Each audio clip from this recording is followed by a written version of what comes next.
വേഗം വരുന്നവനായ യേശുക്രിസ്തുവിന്റെ നാമത്തിൽ ദൈനംദിന അപ്പം എന്ന അനുദിന വചന ചിന്തയിലേക്ക് ഏവർക്കും സ്വാഗതം. ഇന്ന് പിതൃസ്നേഹം എന്ന വിഷയത്തെ ആസ്പദമാക്കി ചില കാര്യങ്ങളെ നമുക്ക് ചിന്തിക്കാം. അതിനാധാരമായ ഒരു വാക്യം വായിക്കാം. സംഖ്യാപുസ്തകം 11 അധ്യായം 12 വാക്യം. ഒരു മനുഷ്യൻ തന്റെ കുഞ്ഞിനെ വഹിക്കുന്നത് പോലെ. നമ്മുടെ വിലയേറിയ കർത്താവ് നമുക്ക് സ്നേഹനിധിയും കൃപയുള്ളവനുമായ ഒരു പിതാവാണ്. അവൻ എന്നേക്കും നമ്മുടെ പിതാവായതിനാൽ അവനെ നിത്യപിതാവ് എന്ന് വിളിക്കുന്നു. ഇത് യെശയ്യാവ് 9 അധ്യായം 6 വാക്യത്തിൽ കാണപ്പെടുന്നു. നിത്യപിതാവ് എന്നതിന്റെ അർത്ഥം എന്താണ്? അതിനർത്ഥം അവൻ ഇന്നലെയും ഇന്നും എന്നേക്കും പിതാവാണ് എന്നാണ്. എല്ലാ നിത്യതയിലും അവൻ നമ്മുടെ പിതാവായി തുടരുന്നു. അവൻ നമ്മുടെ ദൈവവും പിതാവുമായി ഉള്ളത് എത്ര വലിയ അനുഗ്രഹമാണ്. അവൻ നമ്മെ വഹിക്കുന്ന പിതാവാണെന്ന് സംഖ്യാപുസ്തകം 11 അധ്യായം 12 വാക്യത്തിൽ കാണപ്പെടുന്നു. ഒന്നാമതായി, ഒരു പിതാവ് തന്റെ കുഞ്ഞിനെ തോളിൽ വഹിക്കുന്നു. കുഞ്ഞ് തന്റെ ചെറിയ കാലുകൾ പിതാവിന്റെ നെഞ്ചിൽ വയ്ക്കുന്നു. അഭിമാനത്തോടെ തോളിലിരിക്കുന്നു. പിതാവിന്റെ മുടിയിൽ മുറുകെ പിടിക്കുന്നു. കുഞ്ഞിനെ ചുമക്കുമ്പോൾ പിതാവ് നടക്കുന്നു.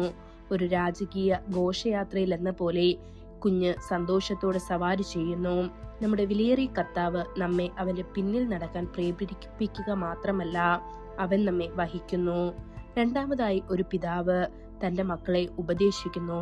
ബൈബിൾ പറയുന്നു, ഒരു പിതാവ് തന്റെ മക്കളെ എന്ന പോലെ നിങ്ങൾ നിങ്ങളിൽ ഓരോരുത്തരെയും അങ്ങനെ പ്രബോധിപ്പിച്ചും ആശ്വസിപ്പിച്ചും ആജ്ഞാപിച്ചും പോന്നു എന്ന് നിങ്ങൾക്കറിയാം. ഇത് 1 തെസ്സലോനിക്കർ 2 അധ്യായം 11 വാക്യത്തിൽ കാണപ്പെടുന്നു. അതെ, ദൈവം തന്റെ ദാസന്മാരിലൂടെ നമ്മെ ഉപദേശിക്കുന്നു. അവൻ തന്റെ വചനത്തിലൂടെ നമ്മെ ഉപദേശിക്കുന്നു. അവന്റെ എല്ലാ ഉപദേശങ്ങളും നമ്മുടെ ഏറ്റവും ഉയർന്ന നന്മയെ ലക്ഷ്യം വെച്ചുള്ളതാണ്. അവന്റെ മാർഗനിർദ്ദേശം മനോഹരവും വിലയേറിയതും പൂർണ്ണവുമാണ്. മൂന്നാമതായി, ഒരു പിതാവ് തന്റെ മക്കളെ ശിക്ഷിക്കുന്നു. ഒരു കുഞ്ഞിന്റെ ഹൃദയത്തിൽ മൂഢത കെട്ടിക്കിടക്കുന്നു. അത് തിരുത്തേണ്ടത് പിതാവിന്റെ ഉത്തരവാദിത്തമാണ്. ബൈബിൾ പറയുന്നു, കർത്താവ് താൻ സ്നേഹിക്കുന്നവനെ ശിക്ഷിക്കുന്നു. ഒരു പിതാവ് താൻ ഇഷ്ടപ്പെടുന്ന മകനെ ശിക്ഷിക്കുന്നു എന്ന് സദൃശവാക്യങ്ങൾ 3 അധ്യായം 12 വാക്യത്തിൽ കാണപ്പെടുന്നു. വീണ്ടും നാം വായിക്കുന്നു, കൂടാതെ നമ്മെ തിരുത്തിയ മനുഷ്യ പിതാക്കന്മാർ നമുക്കുണ്ടായിരുന്നു. നാം അവരെ ബഹുമാനിച്ചു.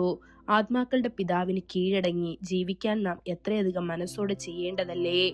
അവർ കുറച്ചു ദിവസത്തേക്ക് അവർക്ക് ഏറ്റവും നല്ലതായി തോന്നിയതുപോലെ നമ്മെ ശിക്ഷിച്ചു. അവർ ശിക്ഷിച്ചത് കുറെ കാലവും തങ്ങൾക്ക് ബോധിച്ച പ്രകാരവും അത്രേ. അവനോ നാം അവരെ വിശുദ്ധി പ്രാപിക്കേണ്ടതിന് നമ്മുടെ ഗുണത്തിനായി നമ്മെ ശിക്ഷിക്കുന്നു. ഇത് എബ്രായർ 12 അധ്യായം 9-10 വാക്യങ്ങളിൽ കാണപ്പെടുന്നു. നാലാമതായി, ഒരു പിതാവിന് തന്റെ മക്കളോട് അനുകമ്പയുണ്ട്. ഇത് യോബ് 31 അധ്യായം 18 വാക്യത്തിൽ കാണപ്പെടുന്നു. ഭൂമിയിലെ പിതാക്കന്മാർ തങ്ങളുടെ കുഞ്ഞുങ്ങൾക്ക് ക്ഷേമത്തിൽ ആഴമായി കരുതുകയും അവരുടെ ആവശ്യങ്ങൾ നിറവേറ്റാൻ ശ്രമിക്കുകയും ചെയ്യുന്നു.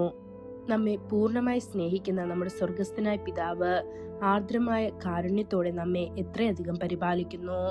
നമ്മുടെ നിത്യപിതാവായി കർത്താവ് ഉണ്ടായിരിക്കുന്നത് എത്ര വലിയ പദവിയാണ്. ഈ വചനങ്ങളാൽ ദൈവം നമ്മെ ഓരോരുത്തരെയും അനുഗ്രഹിക്കുമാറാകട്ടെ. കൂടുതൽ ധ്യാനത്തിലുള്ള വാക്യം സങ്കീർത്തനം 103 അധ്യായം 13 വാക്യം. ഒരു പിതാവിന് തന്റെ മക്കളോട് കരുണ തോന്നുന്നത് പോലെ യഹോവയ്ക്ക് തന്റെ ഭക്തന്മാരോട് കരുണ തോന്നുന്നു. ഇന്നത്തെ ബൈബിൾ വായന രാവിലെ ആവർത്തന പുസ്തകം 17, 18, 19 അധ്യായങ്ങൾ. വൈകുന്നേരം മർക്കോസ് 13 അധ്യായം 1 മുതൽ 20 വരെയുള്ള വാക്യങ്ങൾ. ആമേൻ.